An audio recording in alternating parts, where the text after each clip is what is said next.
8.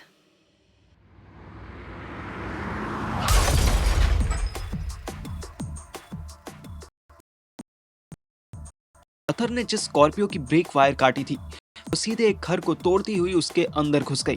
वो घर रानी का था। अगर आप रानी को भूल गए हो तो याद दिला दूं कि ये वही लेडी थी जो अथर को रात को बुलाती तो थी पर कुछ करने नहीं देती थी।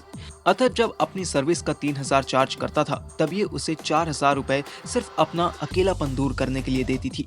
वो अलग बात है कि जब फर्स्ट टाइम रानी का मूड बदला, उसने अथर को कुछ करने के लिए कहा तो अथर खुद ही डर के भाग गया। अथर दौड़ता हुआ टूटे हुए घर में पहुंचा। कुछ रिक्शा वाले पहले ही घर के अंदर घुसकर कार में फंसे दोनों गुंडों को निकालने की कोशिश कर रहे थे। स्कॉर्पियो ने वॉल में इतना बड़ा होल कर दिया था कि दरवाजा उसके आगे छोटा लग रहा था। अथर रानी को चेक करने के लिए अंदर पहुंचा। अब तक तो गुंडों की ऐसी तैसी हो चुकी होगी।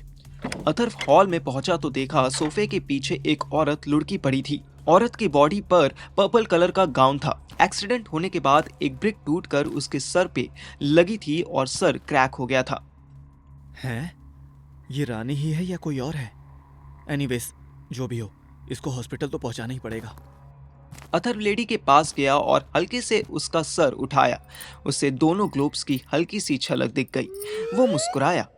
रानी का सर उठाना तो आसान था पर पूरी बॉडी उठाने में अथर की पंप तक का जोर लग गया था। अथर ने जैसे तैसे उठा भी ली पर उसे लेकर चलना उसके बस का नहीं हुआ। उसने रानी को सोफे पर लिटा दिया। साला पार्थिव कहता है कि अकेले खाना खाने का मन नहीं करता और ये आंटी अकेले रहती है फिर भी खाना खा खा के मोटी हो गई है। अथर को पता भी नहीं चला कि कब एक गन वाला आदमी उसके पास आकर खड़ा हो गया। अथर पहले ही कुत्ते की तरह हाँफ रहा था। उसकी नजर गुंडे पर पड़ी। काला कुर्ता और पगड़ी पहने मिट्टी से सना हुआ था। उसने बड़ी मुश्किल से अपना AK-47 वाला हाथ उठाया। अथर भी हाँफ रहा था। अरे रहने दे भाई, तेरी हालत ऑलरेडी कंडम है। गुंडा कुछ बोलने ही वाला था कि बाहर से पुलिस सायरन सुनाई देने लगा। ले भाई, आगे तेरे मामा लोग। गुंडे ने बड़ी मुश्किल से पीछे मुड़कर देखा। 3 पुलिस वाले मोटा पेट लिए अंदर आ रहे थे। गुंडे ने गुस्से में सोफे पर लात मारी और घर के अंदर कहीं घुस गया। अथर चिल्लाया, हेलो सर जी, अंकल जी, ये आंटी बेहोश हो गई है। पुलिस वाले उसके पास आए। मैं अथर की सिचुएशन से अनअवेयर था। मुझे पहले सिद्धार्थ को फेस करना था। बस जैसे ही रुकी मैं मेंढक की तरह कूदता हुआ बाहर आया। यहाँ से अपना ऑफिस पास ही था। इस ब्रीफ केस को लेकर चलना मेरे लिए मुश्किल हो रहा था। दौड़ना तो और टफ चैलेंज था। जिम छोड़ने के बाद से मेरी फिटनेस का कबाड़ा हुआ पड़ा था। मैं जैसे तैसे भागता हुआ इंस्टीट्यूट पहुंचा। अभी अपने डेस्क पर पहुंचा भी नहीं था कि सिद्धार्थ दिख गया। अरे वाह पार्थिव जी, आप आ गए। सॉरी सर, थोड़ा लेट हो गया। अभी 11 बज रहा था। मैं थोड़ा नहीं बहुत ज्यादा लेट था। नहीं नहीं, आप कहाँ लेट हैं? हम ही सुबह 7 बजे से क्लास खोलकर बैठ जाते हैं। ये हमारी गलती है, आपकी कहाँ है? मैंने 4th क्लास की स्टूडेंट की तरह सर झुका लिया। एक्सट्रीमली सॉरी सर, मैं भी घर से 7 बजे ही निकला था पर क्या 7 बजे निकले और यहाँ 11 बजे पहुंचे? 4 घंटे में तो अमृतसर जाकर बंदा लौट आए। तुम होशियारपुर से जलंधर नहीं आ पाए। और ये क्या है? ये मेरा ब्रीफकेस है, इसको कुरियर करना है। Very good. ऑफिस टाइम में तुम पर्सनल काम करो। शाबाश। जरा अपना बैग दिखाओ। सिद्धार्थ अब मेरे बैग में झांकने वाला था। पता नहीं इसे कौन से एविडेंस ढूंढने थे। मुंह मत देख भाई, अपना बैग दिखाओ। मैंने बैग की जिप खोली और बैग उसके सामने कर दिया। ओहो, वेरी गुड। सारे पैम्फलेट तो यहीं पड़े हैं। ओह भैंस की आंख, मैं पैम्फलेट फेंकना तो भूल ही गया था। कम ऑन मिस्टर पार्थिव, कोई एक्सक्यूज तो दो। सर एक्सक्यूज यही है कि एक इमरजेंसी आ गई थी, वरना आप चाहे तो काउंट कर सकते हैं। मैंने 40% पैम्फलेट मॉडल टाउन में बांट दिए थे। क्या पता मॉडल टाउन के गटर में फेंक दिए हों और खुद अपनी गर्लफ्रेंड के साथ डेट पर चले गए हों, क्या पता। अब इसकी बकचोदी लिमिट से ज्यादा हो रही थी। मेरा पेशेंस जवाब देने लगा। जब मेरा पेशेंस खत्म होता है तो सबसे पहले मेरी टोन में डिफरेंस आ जाता है। ऐसा होता तो मैं सारे पैम्फलेट गटर में फेंक देता था, आधे क्यों बचाता। सिद्धार्थ घबरा गया, पर छोटे शहर का बॉस था। छोटे शहर का बॉस यूजुअली खुद को बहुत बड़ा समझ के चलते हैं। सिद्धार्थ भी खुद को नारायण मूर्ति का भतीजा समझता था, इसलिए इलॉजिकल बातें करने लगा। अच्छा, पर काम तो तब पूरा होता ना जब तुम पूरे पैम्फलेट बांट देते।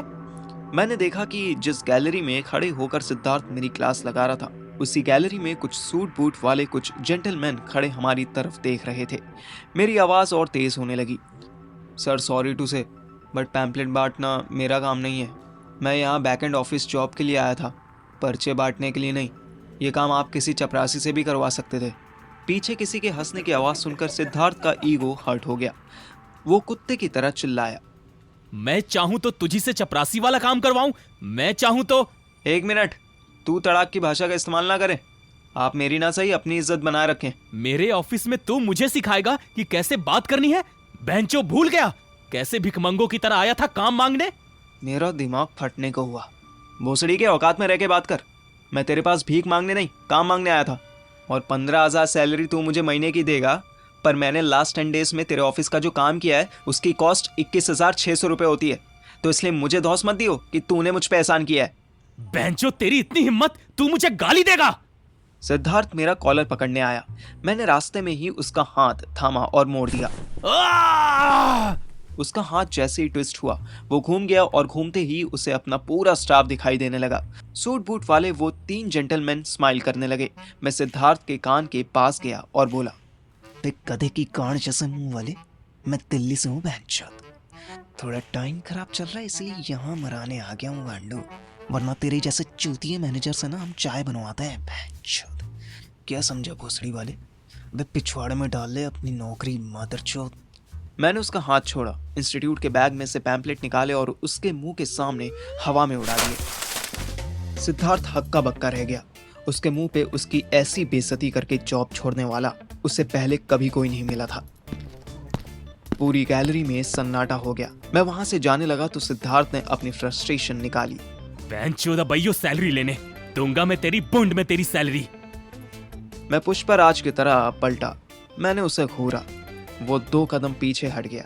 मैंने फिल्मी स्टाइल में डायलॉग मारा, मेरी सैलरी के पैसे से तू अपने बच्चों की स्कूल फीस दे दियो ताकि वो कुछ मैनर सीख पाए। मैं फिर वॉकआउट करने लगा। सिद्धार्थ ने फिर ललकारा।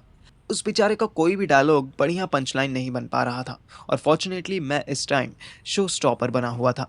मैं भी देखता हूं तुझे जलंधर में कौन जॉब देता है। इस बार मैंने टर्न होने की भी कोशिश नहीं की, बस जाते जाते डायलॉग मार दिया, मैं अभी देख लूंगा कि पंजाब सुल्तान के बादशाह सिद्धार्थ की धौंस जलंधर रियासत में चलती भी है या नहीं। चला जा यहां से। जैसे तू बड़ा रोक लेगा। मैं बस बाहर निकलने ही वाला था कि ब्लैक सूट वाले जेंटलमैन ने मेरी जेब में अपना कार्ड डाल दिया। उसने बस कॉल करने का इशारा किया। मैंने मुंडी हिलाई और आगे चल दिया। मेरे करियर की भले ही लंका लग गई हो, पर मुझे ऐसे फिल्मी स्टाइल में वॉकआउट करने में मजा बहुत आ रहा था। मेरे इंस्टीट्यूट से कुछ दूर एक हॉस्पिटल था। अथर्व उसी हॉस्पिटल में बैठा हुआ था। पुलिस रानी को लेकर यहीं आई थी। अथर्व चाहता था कि रानी होश में आ जाए और वो तब यहाँ से जाए। गवर्नमेंट के न्यू रूल्स के हिसाब से अथर्व को अपनी आइडेंटिटी बताने की कोई ज़रूरत नहीं थी। अथर्व बताना भी नहीं चाहता था। उसे दिमाग में श्वेता और रवि का ख्याल आ रहा था। पता नहीं पुलिस आने पर उन्होंने कैसे रिएक्ट किया होगा, पर दोनों साथ थे। यह अथर्व के लिए खुशी की बात थी। अथर्व के इस नए होपफुल और केयरिंग प्लस रिस्पॉन्सिबल नेचर को अगर सुनीता आंटी देख ले तो खुशी से पागल हो जाएगी। अथर्व इमरजेंसी रूम के बाहर बैठा मोबाइल में झांक रहा था। अचानक कोई आया और अथर्व के हाथ में जबरदस्ती कुछ पकड़ाने लगा। ओए, अबे कौन है बे? इससे पहले कि अथर्व उसका आधार कार्ड मांगता, वो आदमी हॉस्पिटल में घूमते बाकी लोगों में घुल मिल गया। अथर्व ने अपना हाथ देखा, उसमें एक कागज की पर्ची थी। अथर्व ने वो पर्ची खोली।